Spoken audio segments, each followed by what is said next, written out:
This is the magicwordpodcast.com.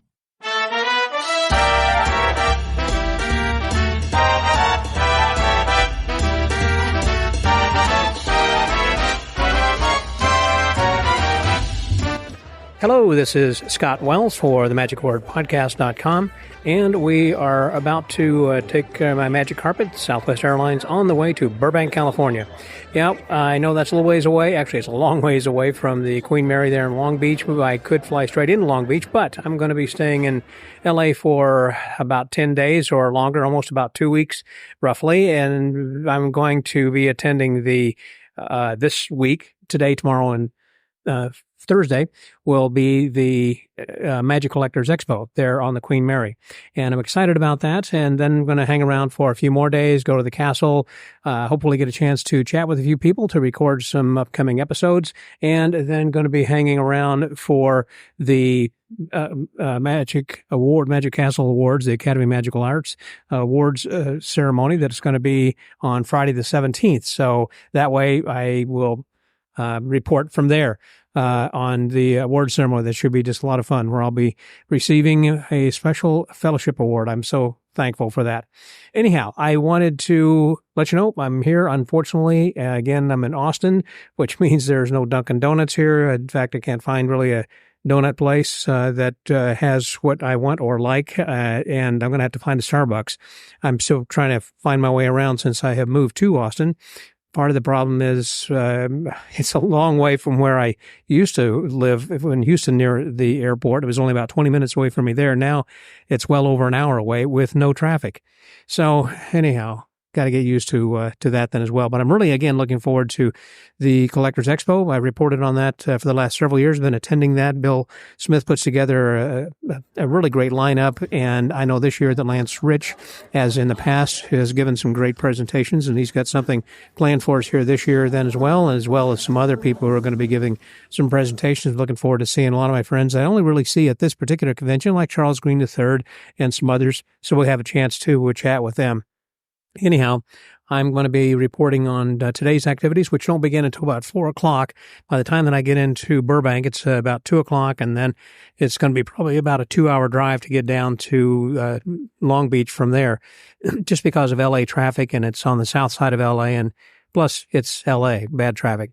And then trying to get back to, in a few days, and going to stay at the Magic Castle Hotel and be staying there for a while. So anyhow, a lot of stuff going on, and I appreciate you coming along with me for the ride. I hope you enjoy this particular episode that is going to be a report on the day 1 and 2 of the convention, and then we'll be posting day 3 coming up here soon. So continue to tune in for the next episode. And also, I'm looking forward to talking with some people, and I don't know who's going to be on the mic, but whoever it is, it'll be spectacular. So, again, about time to get on my magic carpet here shortly. So, for the Magic Word Podcast, this is Scotty out.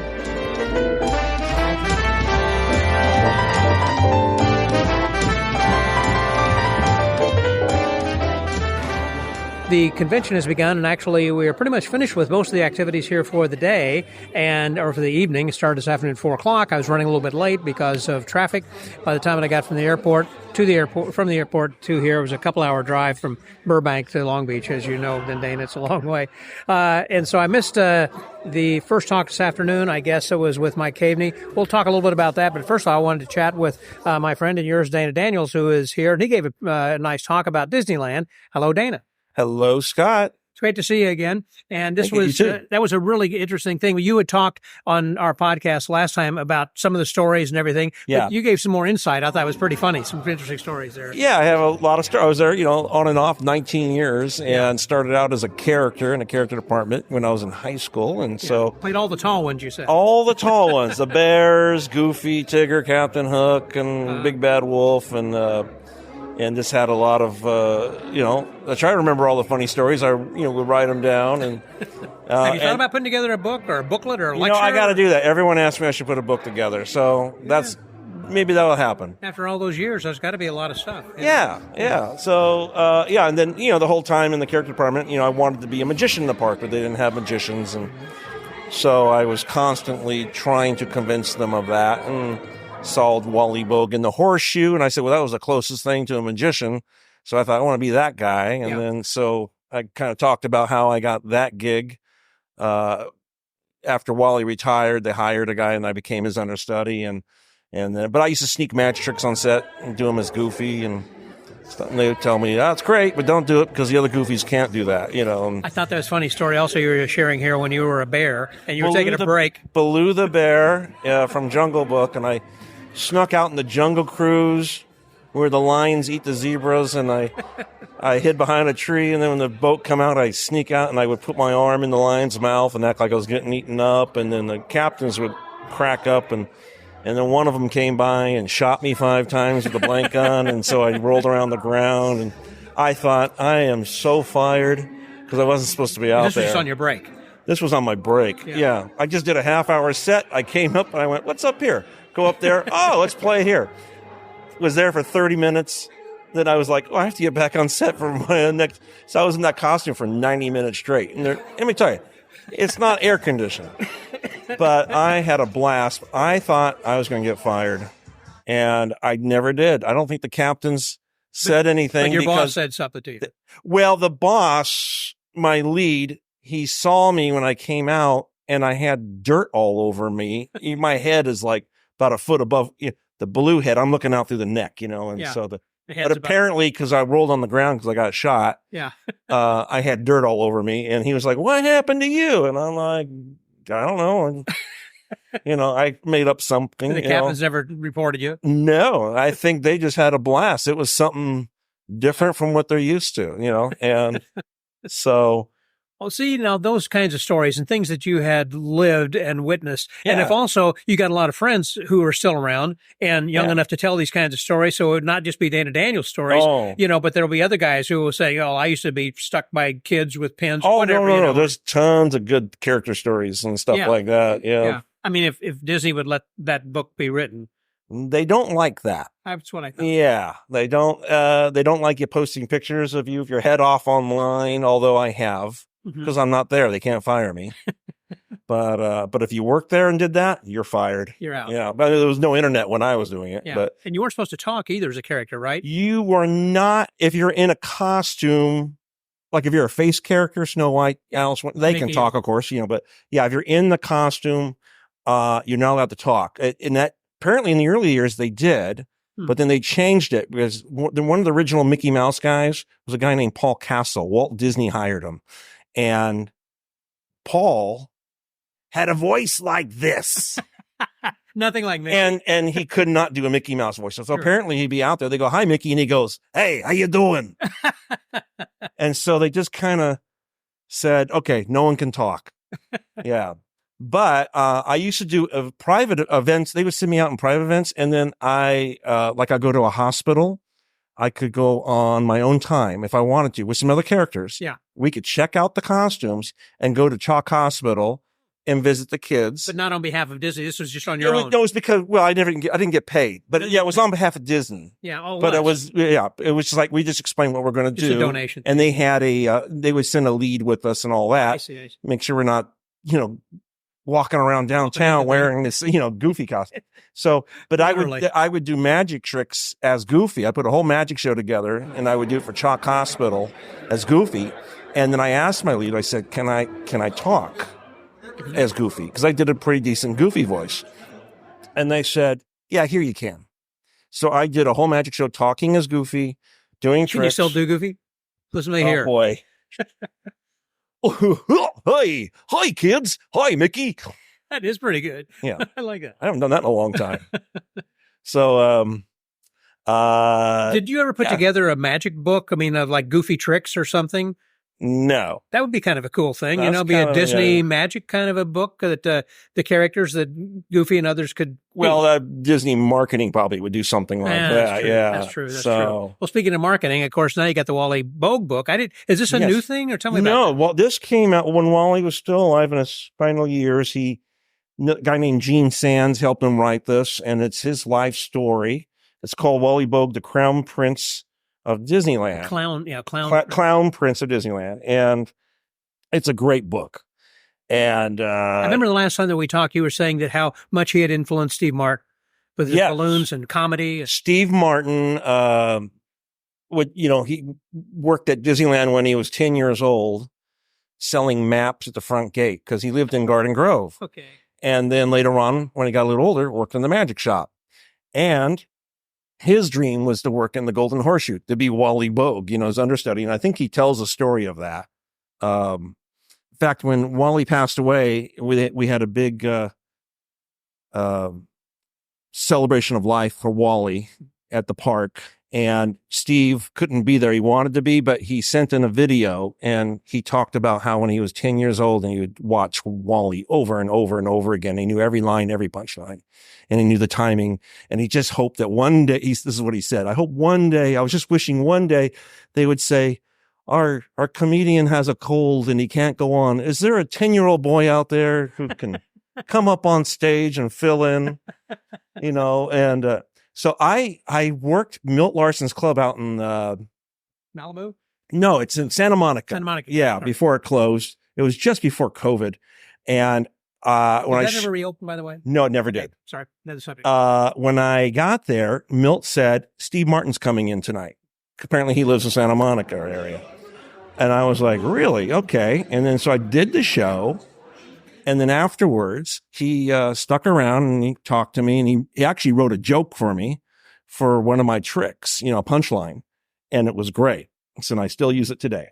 And then he said, I told him, I said, I used to do, after Wally retired, I did the comedian in the Golden Horseshoe Review. And he was like, really? I always wanted to do that part. And I said, well, I'm sorry your career didn't go the way you thought it would,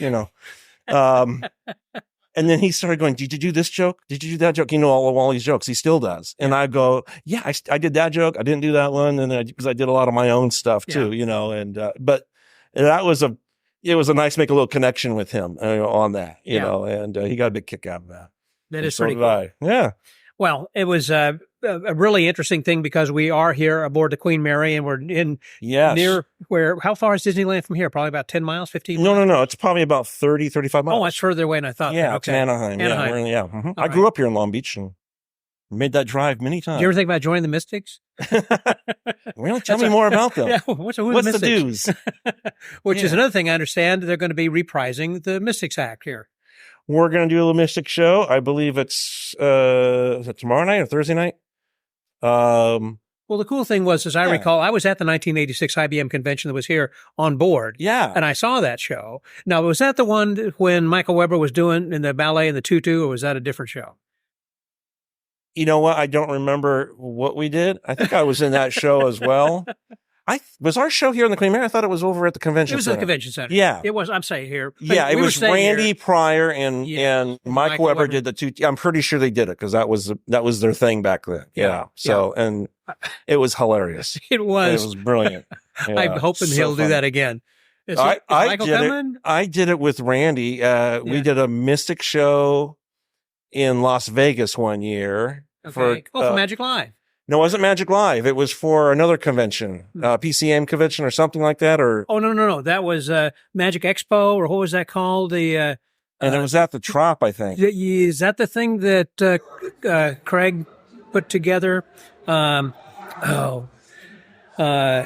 International IXP or something like that. I don't remember. Anyhow. Anyways, so they wanted Michael and Randy to do the ballet. Straitjacket Escape Ballet, and Weber wasn't available. So they asked. They asked if I would do it, and I said absolutely.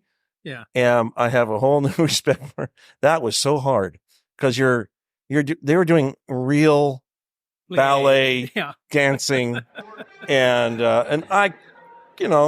Consider myself a pretty good dancer, but I've never done that kind. But to do it in a straitjacket, and escape at the same time was exhausting.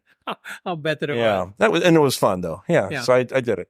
A one-off thing that you don't do regularly. No, I did one time, one and done. Well, again, this is a great convention. I mentioned earlier that I missed the 4:00. Tell me, did you hear about Michael's lecture, Mike Caveney's lecture today? I missed You part missed of it it, on and I purpose? saw the ending of it, though. Okay. Yeah, it was There were a great. couple of other things. I mean, I know we've had Jim Connolly was talking about Dante here this That evening. was great. That was Yeah. I thought very interesting Yeah. and entertaining. I mean, that's something we never I heard knew before. Jim Conley when I was a kid. I saw he used to come to Mystics and show Oh. his films a couple times a year Yeah. of old magicians and stuff like that. So that's how I knew. And then, of course, Lance Rich just kind of knocked it out of the park with his great PowerPoint What a presentation that was. The video and everything. Wow, the music, and it was just, I was expecting nothing less. I mean, after last year that he did Yeah. that great thing about Vegas. they and- really know how yeah. to do it. Yeah. Yeah, it was beautiful. So, anyhow, thank you very much, Dana. I appreciate your time. And I'm pleasure. looking forward to seeing you more during this convention. Thank you. And you're just getting started here, too. I believe so. Yeah. It looking sounds forward. like it. So this is a lot of fun. And so for the Magic Word Podcast, I was Dana Daniels, Scotty out.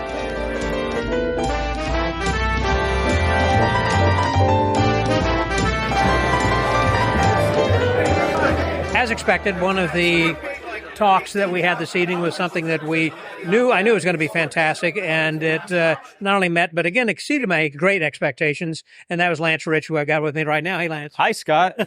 Very good. Thank you. Because last year you put together this great one that was about Las Vegas, which turned into a book. Right. That was Well, kind that's of a couple of years ago. That one was. It was a yes. couple of years ago. Yeah. And that was something that Bill Smith said he had recommended to you. And then it's just after you started doing more research, or what was the story on that? Yeah. So Bill said, "Hey, can you do this talk on magic and all the magicians who performed in Las Vegas?" And I said, "Sure." I mean, because one, I love Las Vegas. I mean, Who doesn't? It's been a lifelong love affair. I've always been passionate about Las Vegas.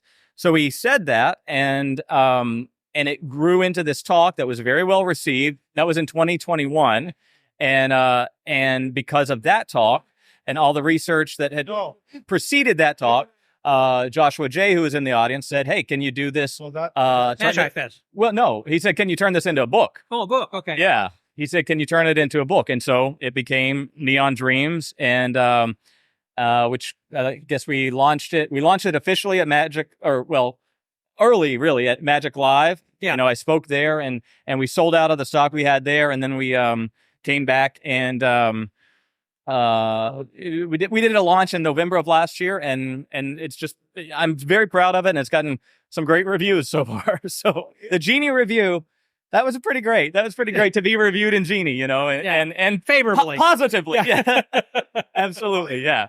So And so this year you put together another one that completely, since we're on the Queen Mary, and you put together something that was called Neptune's Sorcerers, an adventure in 3 acts, I called it. But Neptune Sorcerers, that's so, as it turns out, and I wouldn't say not everything in the talk was about the Queen Mary, just the third part of it, really. But, as we know, there are tons and tons of magicians who work cruise ships right now. Well, that's where I thought you were going with it. And so this is all about really before the 1970s when The big boom. the big boom of Yeah. pleasure cruises happened. With Ron And- Wilson kind of booking yeah. everybody. And So this is mostly transatlantic passages and that sort of thing. And as it turns out, the Queen Mary here, which, the ship launched in 1936 and was at sea until 1967. But in the mid 50s, there was this little club called Neptune Sorcerers, which is where I got the name of this club. Magic Club, if you will, that was on board here. And so I thought that was kind of cool. And that they gave me the name, and but then we told some other stories. I told some other stories. I thought it was too. interesting about some of the people who were working those transatlantic crossings, including John Ramsey, Yeah. So John Ramsey, Cardini, and John Ramsey was on the very first transatlantic crossing, the very first voyage of the Queen Mary, and he was headed to Batavia, New York for the IBM convention. wow. Which is kind of funny because the IBM keeps coming up in the story. Let's see. Somebody, I forget who it was in like 1958. They were going to the IBM convention when it was in Buffalo. It was all those New York dates, it seems like. Yeah. But they were going to Buffalo. And then the IBM convention was actually held on board here. Were you here for that? I was in 1986. In fact, Yeah, you were here. no, I was here. Okay. And I remember it so distinctly for a variety of reasons. One was it was over the 4th of July weekend, and my wife and I were sitting out on the bow of the ship watching the fireworks at night, watching all the sailboats and thinking, it's freezing cold. We had to go back to our room and get some blankets. 4th of July was so cold. Wow. Also, I think Doug Henning was performing, but he was on a Monday night because it ran through the weekend through the 4th and like that. And I was just booked to work the Magic Castle for the whole week. And I started on Monday, so I had to leave and I didn't get to see him perform here. And of course, that convention, the shows were at, I think, the Terrace Theater here in town. They weren't actually on board. Correct. But tonight we got to see, in fact, I got to introduce Guy Hollingworth. So classical. And it's just this perfect environment. And first of all, Guy Hollingworth is a huge, I mean, you should talk to him. He can tell you this, but he's a huge ocean liner aficionado. Yeah. He loves this stuff. But he's never performed on board here. So it's going to be a dream come true. Yeah, absolutely. So I got to introduce him, and it was we did it in a way that was like this segue, that sort of place setting segue where, I kind of ended the talk and then had this little addendum and tried to set this scene and set this place that says, I want you, imagine it's 1930 something and here you are, And the music plays. Yeah. So it segued perfectly into that. And it's like, we're in the mood right then. And that's great. Yeah, he really knocked it out of the park. I mean, he's got such a beautiful act. And it was nice because he was just working at the Magic Castle last week, I guess, with John Gahn and Mike Caveney on the Palace. And so he stuck around for this and it was great. Yeah, that's right. Yeah. Well, it's a great act. Congratulations again. A nice presentation. Are you going to make it into a book or a booklet or some sort of a... Oh, I don't know. We'll see about something like that. I mean, I've said no several times to that, but and I said this actually in the thing, or in the talk. It's kind of the middle section was about kind of damned voyages, things that haven't gone so good. And specifically, I talked about Nicola, but that could fill a book. All of these stories, just like Carter's did for Mike Caveney, about all of these stories of stuff at sea that goes wrong. I mentioned I mentioned John Calvert. John Calvert has had, I mean, there are many, but like Will Wood, Chop Chop, and Charlene, those two were almost in the talk, but I just didn't have time for it. So. Yeah, because you had to share that time with others. It was a fairly short talk, actually. Yeah. I mean, it was about 25 minutes. Yes. Yeah. Right at that. Yeah. And it felt like it was only 10. I mean, it's like we could hear more. And as always, I thought like the presentation that you were using, the PowerPoint, or is that a different... I use Keynote. I was going to say it looked like Keynote because it's got a lot more things than what PowerPoint does. Yeah. And it was great. Well, thank you. Anyhow, Lance, congratulations. I can hardly wait to see what you're going to be doing next with your life, because you continue to reinvent yourself and make some great things that are good contributions to our community. So thank you for everything that you're doing. Thank you, Scott. I appreciate that. So with the Magic Word Podcast, that was Lance Rich. Thank you, buddy. Thanks, Scott.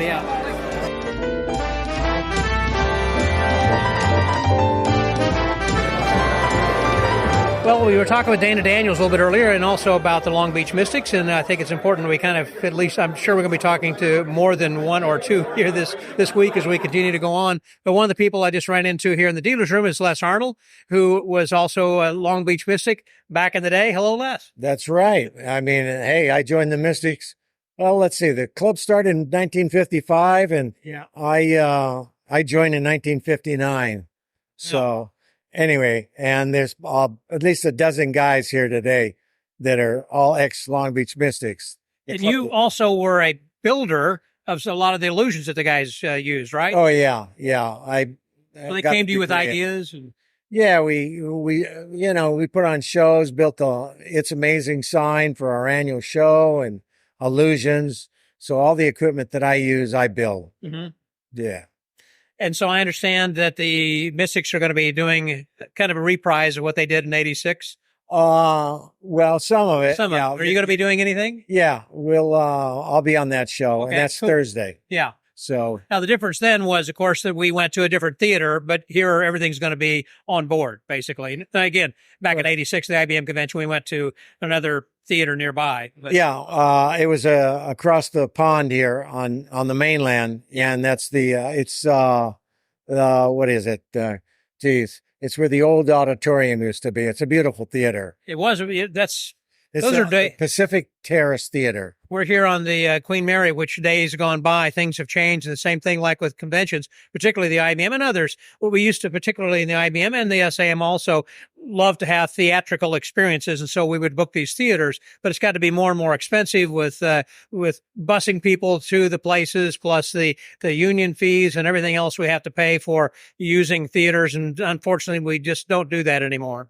Well, hey, that was a great convention back then. It was. I mean, hey, you had Doug Henning on it and some real big headliners, and it was in the beautiful theater, the Pacific Terrace Theater, and they had 4 shows, and of course they had buses to take people over there. Right. So you're right; it's changed a little bit.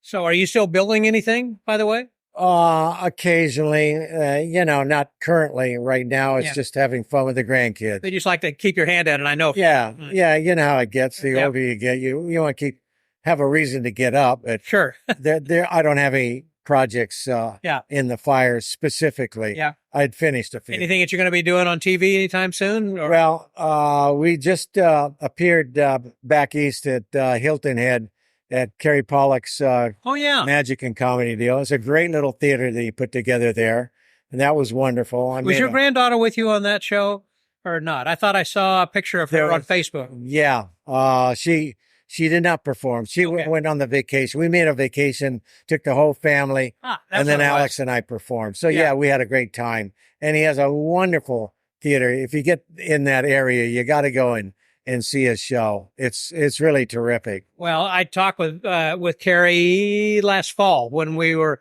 at Magic on the Beach. I believe it was in Charles Box Theater, and Carrie is one of the performers. We were talking about his show over there at Hilton Head. So it's a really great show. I understand, great theater. Well, anything he does is really great. Of course he did. And I'll tell you another thing. He's building a little tiki room that's a bar with a little theme to where guys. They're at Hilton Head in his bar? Yeah, it's not far from the theater. Oh, and it's a separate building. It's separate. It's going to be open late. It's a separate building, and you can go have drinks and see some close-up magic and stuff like that. So it's going to be quite a little venue, because a lot of the stuff there, it's an older retirement type of place that things close down quite early. Why do I know that? So he's gonna cash in on being one of the few, if not the only places. I live in the Del Webb facility in Georgetown, and there's a sports bar, quote, sports bar, that I have gone to, and I watch a game, and by 8 o'clock, it's pretty busy. 8:30, people are starting to file out. 9 o'clock, the game's still going on, and maybe halftime or something. The place is about to close down. Yeah. It's like, wait a minute, I look around, okay, well. A different feeling. It is I get it. So, I know what you mean. Yeah. But that's terrific. Yeah. And the Mystics, that Long Beach Mystics that a lot of people know about, was here in Long Beach. And so there's quite a few of us here at this convention. Yeah, we can't do a convention here without honoring you guys. Yeah, so therefore, Thursday night show will be a Mystics. Awesome. That's going to be great. Yeah. Well, Les, thanks very much for your time. Always good to see you. You're welcome. Have a great time here. So, with the Magic Word Podcast, that was Les Arnold. Scotty out. Let me get a quick.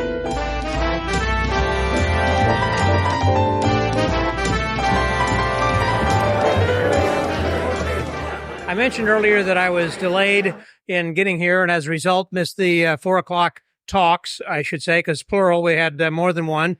But the one of the talks was with Mike Caveney, and he's with me then right now to kind of give us a recap, I hope.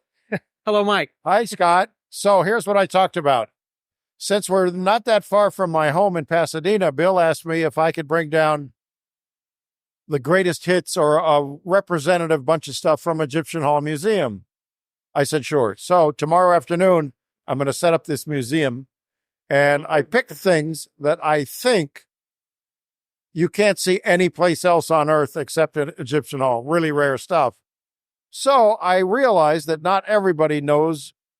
They think Egyptian Hall is only that old theater in London. So I explained the history of America's Egyptian Hall from 1895 up to the present. And then it was owned by and in the house of, what was the guy's name over there in Tennessee? Price. David Price. Yeah.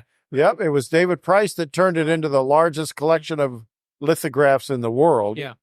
And when he died, George Daly and I purchased it, divided it between us, and I'm now the keeper of the name Egyptian Hall. What about George Daly then? Does he have part of the Egyptian Hall, would you say, in his house? Well, he did. He had half of it. It was unbelievable. Yeah. And he sold it to the museum up in Canada, Oh, McCord Museum. Okay. So they now have one of the greatest magic collections on earth. That is open to the public. Yeah. As opposed to yours is private or David's is private. Well, I probably get more visitors than the McCord does, but yeah. I will be here for the next 10 days. I'd love to come by. And I'm going to be in Egypt for the That's next right. 10 I heard days. you're not even going to be at the banquet. No. I mean, at the award ceremony. show, I know. So I will thank you now. Okay. It's killing me. I know. That's what Because- Gay was telling me. Yeah, it's going to be great. It's sold out. The award show is sold out. The 2 public shows the next day are sold Are out. they? It's I on. heard the acts are going to be tremendous. Going to be stuff we don't see. Did Chuck Martinez book, or who was the booker? Chuck put the whole thing together. Okay. Yeah, he was saying there are a lot of foreign acts that he was bringing over for this that you don't see any other times. Yeah, it'll be fantastic. And so so you had some artifacts, and you're going to have a room here tomorrow. Or are you going to bring some things over? Yeah, they're here, and I'll set them up tomorrow morning. Okay. Who are the other speakers this afternoon? Well, Bill spoke, and so tonight we had Tom Conley. That's right. I thought it was Jim. Was it Tom Conley? It was Tom Conley talking about his father, Jim Conley. Jim was his dad. Sorry. Yeah, and the Mystics knew Jim well because he was a secret weapon for the Mystics. Back in the old days, whenever we'd have a meeting and we didn't have anything planned, we'd call Jim and say, "Hey, you want to bring some film over?" He'd pack up his projector and come to our meeting and show movies of Keo and fantastic Tahani. Really great guy. Wow. Well, I had not heard anything about Jim Conley before. Well, you'll see a bunch of film tomorrow. Oh, good. Okay, Yeah. because I heard them saying they were going to be showing some film, but I didn't know how much of that. But also the different tales he was telling, Tom was telling about that, and the Dante Ranch, and how he was like Dante was like his second family, I guess. It's unbelievable that Tom, who's almost my age, bounced on Dante's knee, which I find amazing. I thought it was funny. He said he bounced on Moyo's knee. He did on Moyo's knee too, which is even more amazing. And he had a pinup of her picture. I thought that was fantastic. Well, yeah. So anyhow, thank you very much All right, Scott. for putting this help. Are you helping at all with Mike, or are you just kind of With Bill? Bill? This is Bill's deal. Yeah. Bill gets all the credit. Yeah. He's been doing a yeoman's job. Every time I I have. talk with him, it's like, I can't talk right now. I'm busy. I'm between this and that. He talked to me Thursday. I know. So, I know he's busy. Mike, thanks very much. All right, Scott. Good talking to you. It was the Magic Word Podcast. And that was Mike Caveney. Scotty out.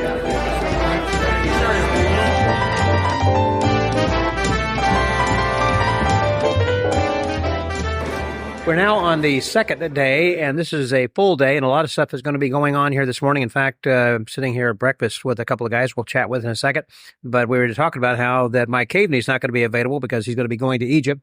Coincidentally enough, he's going to be having part of his collection from the Egyptian Hall of Magic on display, which is going to be at the room right next to us. And as I'm looking down there, there's Michael walking right into the room to get things ready, I guess, right now.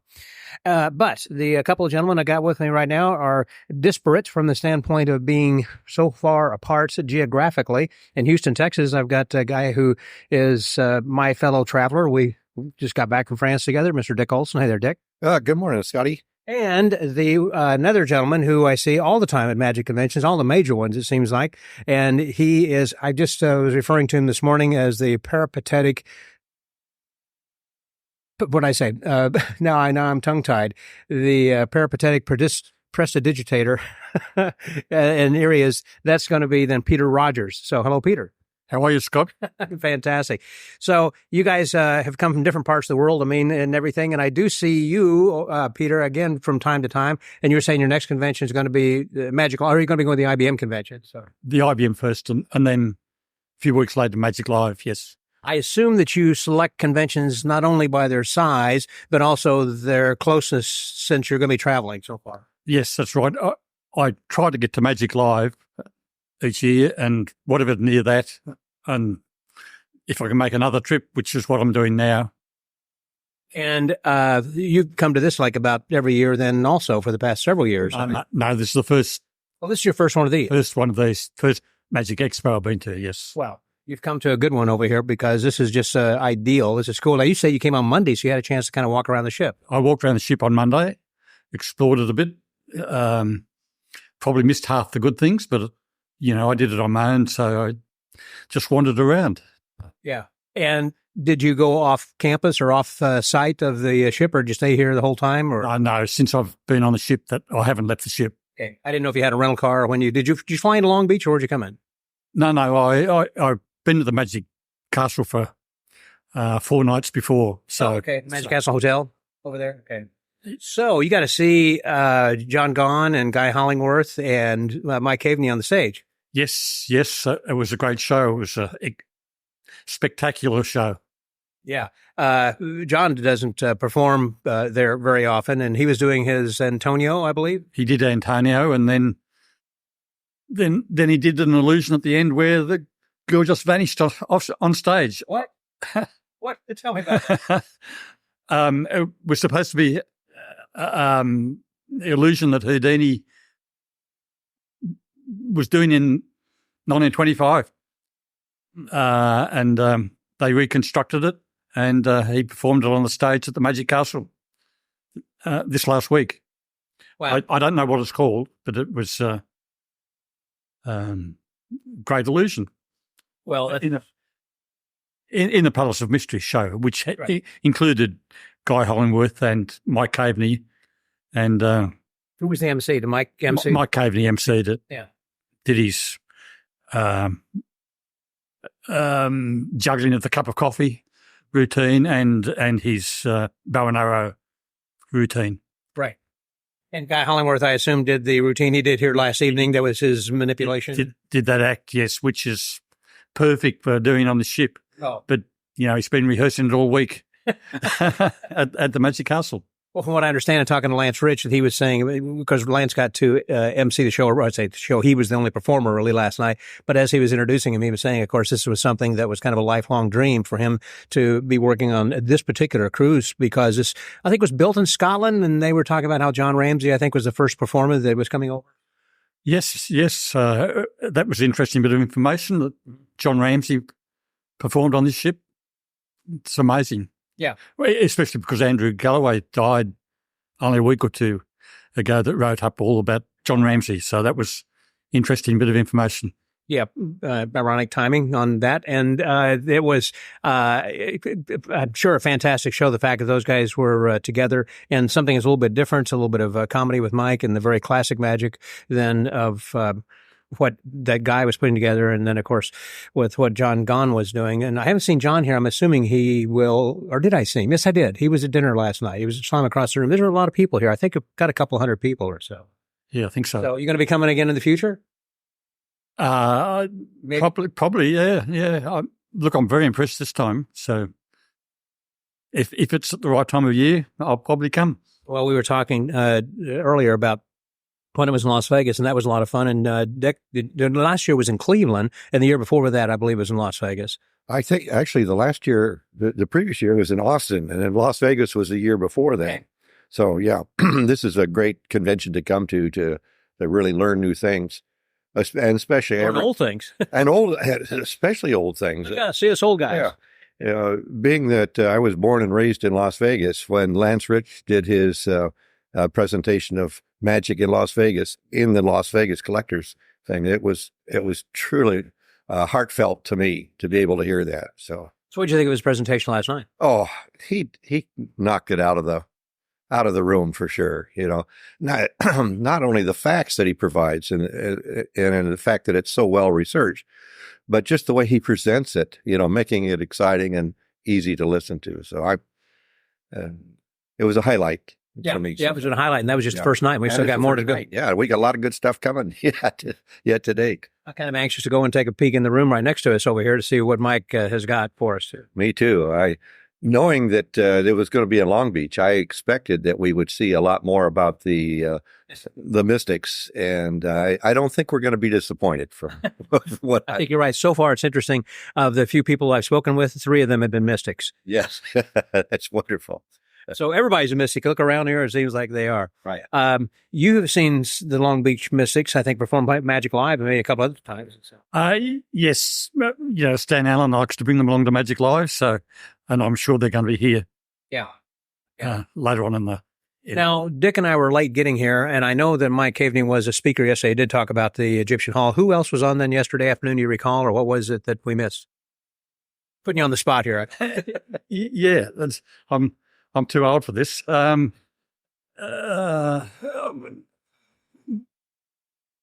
righty, we just took a quick pause to look at the program. So who was it we had? Well, Bill Smith Welcome. welcomed everyone and spoke a little bit about previous expos and what was happening. And David Sandy ran a little bit of a quiz, not about magic. It was about just linking famous people with the first magic kits that they got as a child. And then Mike Caveney wrapped it up with his Egyptian Hall artifacts. Yeah. Mike Caveney spoke about how he purchased the David Price. Yeah. the David Price. And George Daly kind of split the thing. History of the Egyptian Hall. Yeah. A lot of history here and a lot of history buffs, and that's what this really is all about. And we'll get to talk with Bill Smith later.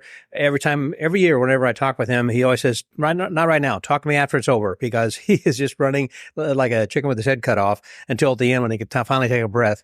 But we will talk with him later tomorrow. What day is today? Today's second day, so it'll be tomorrow on the third day that we'll visit with him by now. Peter, thanks very much for your time. Good talking to you, buddy. Thanks, Scott.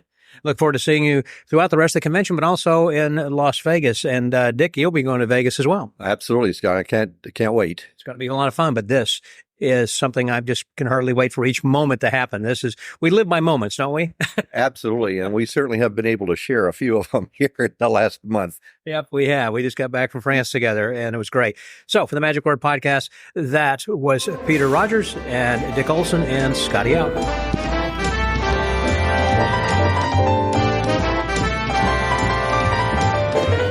We haven't really had a chance to speak with many of the dealers who are here, and the dealers, of course, at the Magic Collectors Expo cover the gamut from old stuff to old stuff, even older stuff.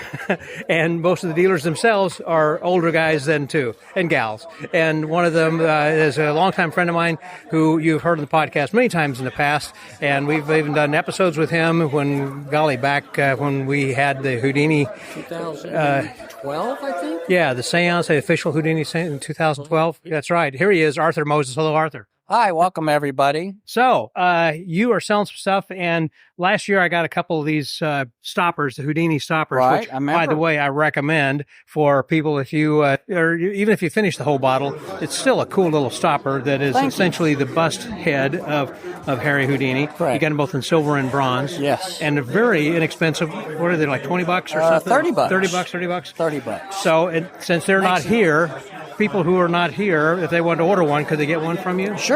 By going to where? I don't have a live website, but you can just send it to my email, aem1957 at sbcglobal.net.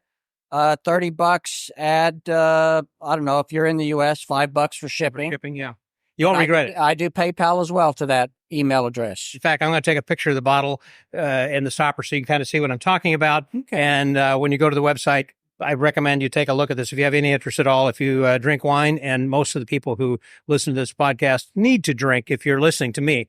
So anyhow, so you haven't been traveling a whole lot, but Not a whole lot. Yeah. I've been working on, I've got my new book literally just out 2 weeks ago, is the Houdini periodical bibliography, references from 1898 to 2023.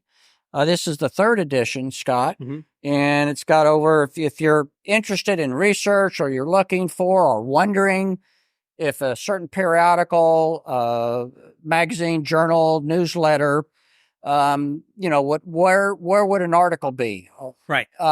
This is from all over the world. There's over 68 countries. Houdini would be thrilled that he is still a readable interest all over the world in modern, country, all of our current countries. I mean, there's some stuff from Sri Lanka. And all in their foreign languages, too. India, yes. The Eastern European countries, even Russia.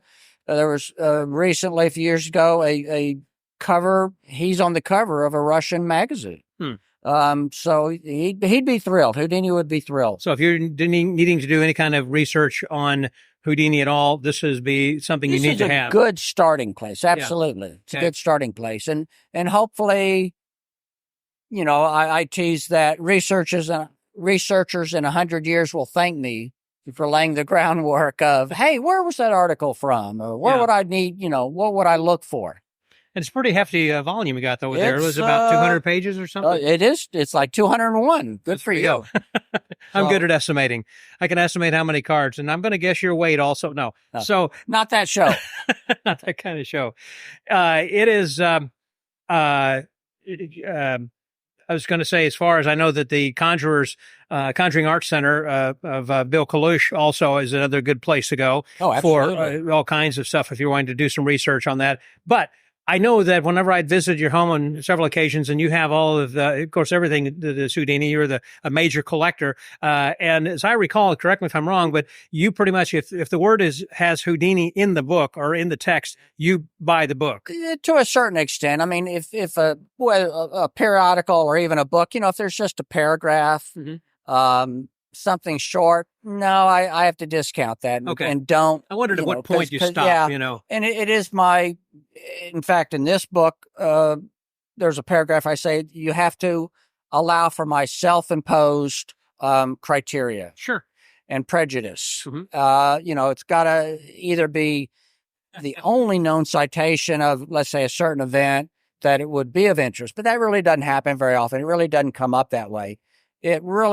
I try to say at least a chapter in a book or, 4, 5, 6 pages of a book, are in a magazine, at least 6 paragraphs, half page at least type article. Cause, there's so many magazines will list maybe 100 words to a brief article. Yeah. Or a brief mention. And that it's just, I don't chase that. Is there any place that someone can go also where there's a compendium of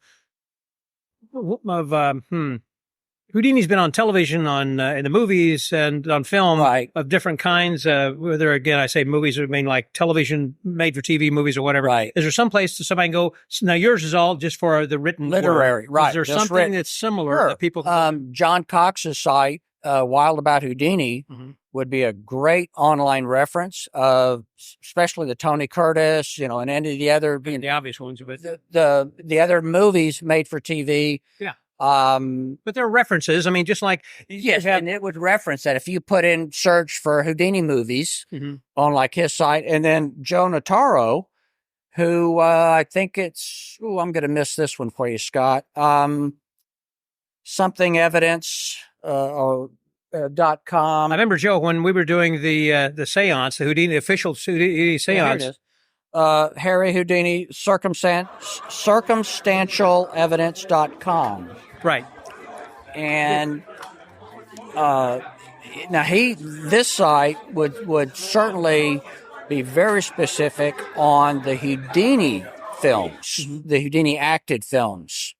But it's not just films. What I'm saying is that I know there have been some things on television that have just been episodes of a series, like a detective series, and someone, not only just mentions Houdini. I mean, again, it's not kind of like a book, but there'd be some little segment in which this guy, maybe as a magician, doing Houdini tricks and refers to him. John Cox's site would do that. I'd go back to that again. It would still be a great reference because John is so comprehensive. And he'll be here tomorrow. He's going to be lecturing tomorrow, too. Great. Have a chance to visit with him. Looking forward to that. As always. Everybody's looking forward to that. That's right. Are you going to be doing anything special for Houdini's birthday for Halloween this year? Well, typically I do join Bill Radner and for the Houdini seance that he does. And we don't know what city it's going to be in this year. Okay. But we just talked about Joe Notaro. When we did this in Fort Worth, Joe was one of the guys who was part of the inner circle there. Yes. You're making a sale right now. How about that? There's a guy that's buying that for $30 right there. You got the brass one. He already heard about the podcast. Heard this already. We talked about that. The gold one, isn't it? Yes. Yeah. Enjoy. Thank you. That's a great one. Welcome, man. A happy making sales as we talk. Right. Bring them in. A happy customer every time. You don't know where the official seance is going to be there this year. It'll be a few months before they announce it. They let us know. Yeah. And there's about a dozen regulars. Yeah. And it's always fun. I loved it when we did it from before.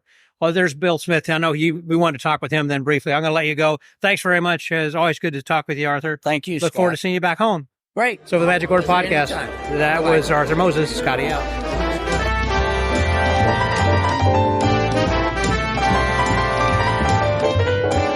This afternoon, we had a couple of really great speakers, and one of whom I should say was David Charvet, who's with me right now. Hey, David. Hey, how are you, Scott? Good to see you. Fantastic. It was a very interesting conversation each year you put together something. It's always just a great conversation. And this year happened to be about, just since we're here in Southern California, about the history of magic in Southern California. What I call the golden age. And every year, you're right, I come up with something different only because Bill Smith says, come up with something different that they haven't heard about. So it's my project for the year, or at least for a couple of months, where I sit down and I find some obscure subject that no one has talked about. And yes, since it was Southern California, here we are.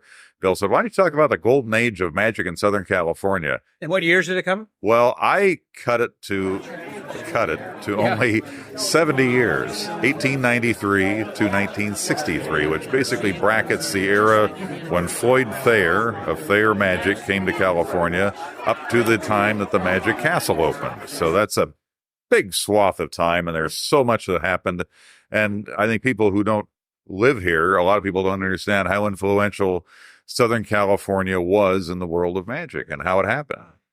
I think it is amazing about, like you were talking about when LA first started with only 1,500 people or so here, mainly because there was no water. It was a desert out here. That's right. And eventually about how that it built up, and then they needed entertainment. That's right. That's right. The Orpheum Theater was the first vaudeville theater, and there's been 3 Orpheum Theaters now in California. I've been lucky to stand on the stage of the last one, which was built in 1926. It's still there. But once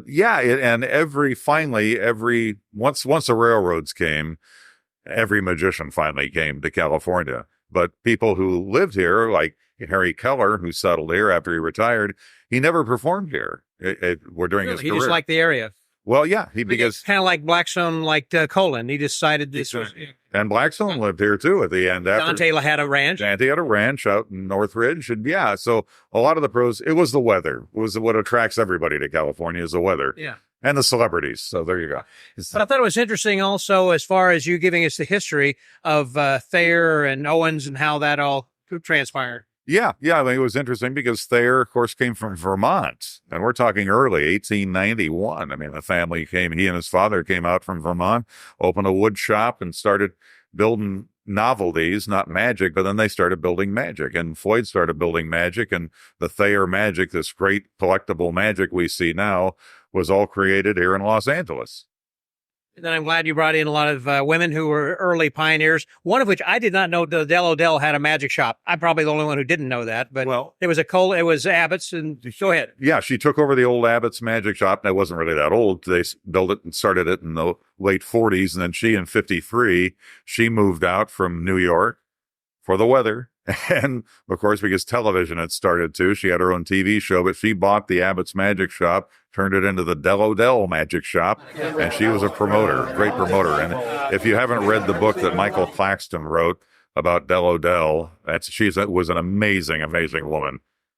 I'm glad you also talked to Magic Gals, or talked about the Magic Gals, because I remember Irene Larson talking about that a long time ago, and it was, I guess, Jerry Larson that got that started. She did. That's Bill and Milt Larson's mom, Jerry, and she started it, and Bess Houdini was one of the people who started, because, of course, she lived here, too. So, I mean, all these threads come together and come to Southern California, and it all ended up leading to basically the Magic Castle in many ways. It was interesting, as you were saying, that the guys were getting together apparently for a meeting, and then the girls were going in for sewing or whatever. Yeah, a club called Los Magicos, which there were a lot of celebrities in that club, Orson Welles and Milton Berle and all these people who were members of this magic club. And then the wives would come and be there, kind of put up with the magic. And then one of the wives finally said, Lynn Miller was her name. She said, why don't we start a women's magic club? Boom. There you go. This is in 1939. So way ahead of the curve. And they did competitions every year at the Pacific Coast Association of Magicians conventions. They had the Magic Gals competition. They picked the best lady magician in those days. And there were a lot of, women who went on to successful careers as magicians in a day with a male-dominated profession, and they made their way, and it was great.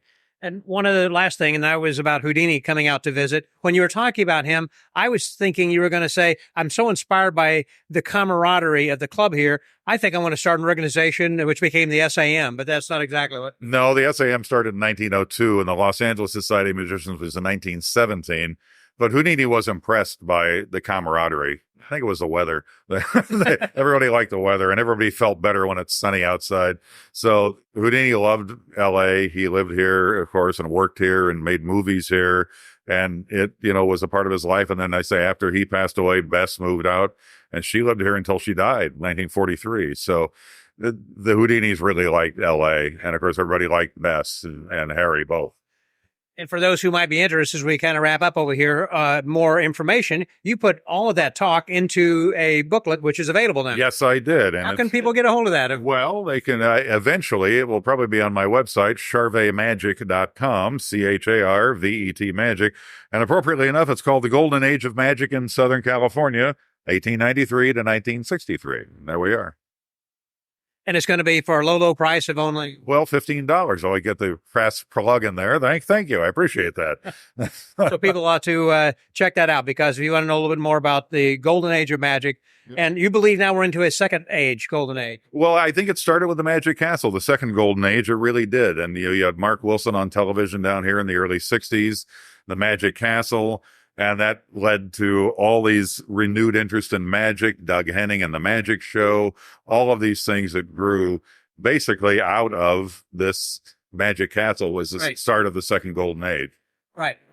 I think we are. Thanks, really. And then we got television that's going now, of course. Exactly. David Copperfield was doing so many specials, and then Doug Henning. Or first I said Doug, and then David, and then others with Chris Angel and others, and then Las Vegas, et cetera, et cetera. And Gay Blackstone with Masters of Illusion now, which is shot right here in L.A. So there you go. It's still going on. David, thank you very much for presenting that. Thank you for also giving us a little recap. Thank you, Scott. Always a pleasure to talk. It's a pleasure to always hear you talk. You got such a great voice. I tell you. I had nothing to do with it. So with the Magic Word Podcast, that's David Charvet, Scotty out.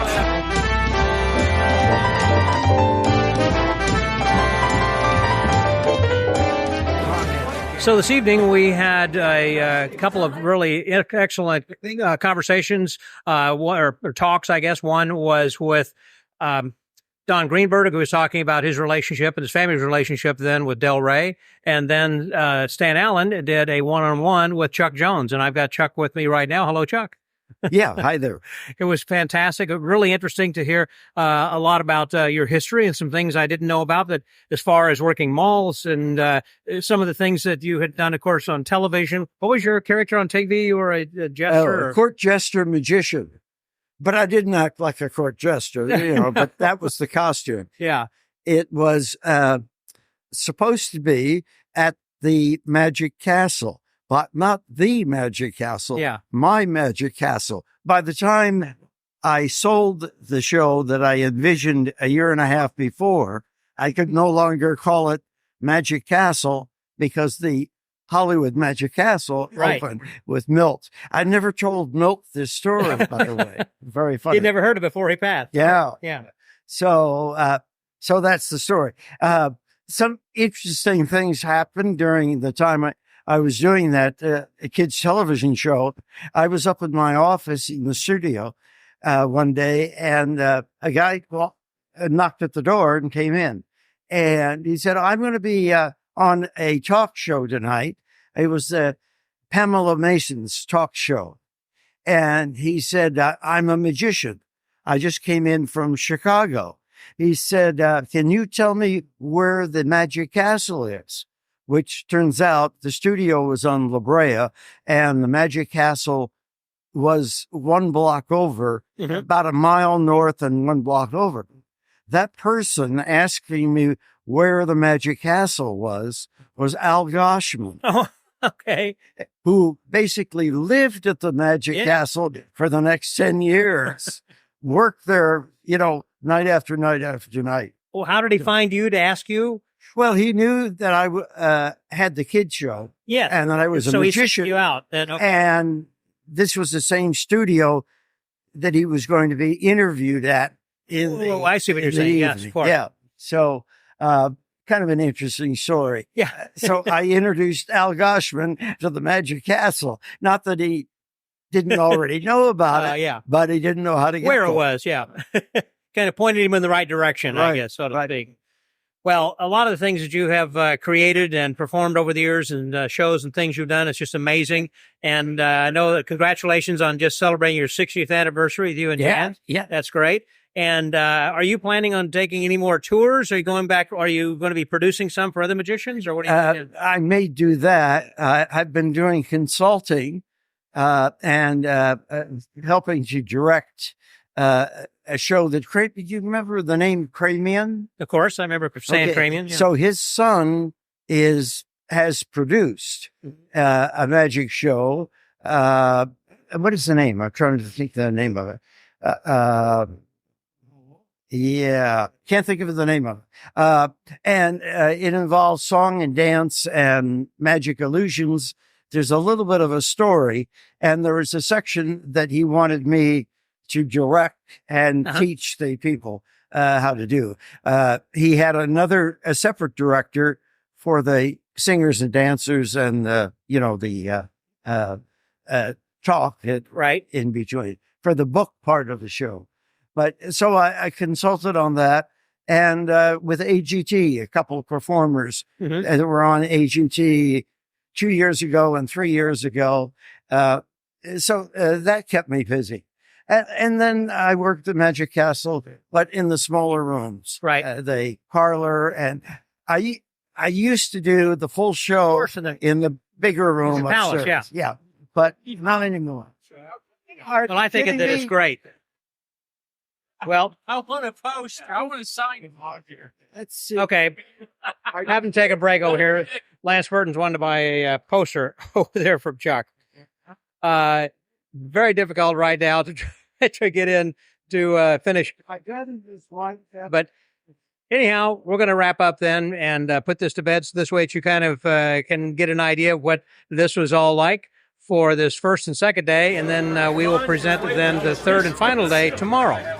So, for the Magic Word Podcast, that was Chuck Jones. This is Scotty out.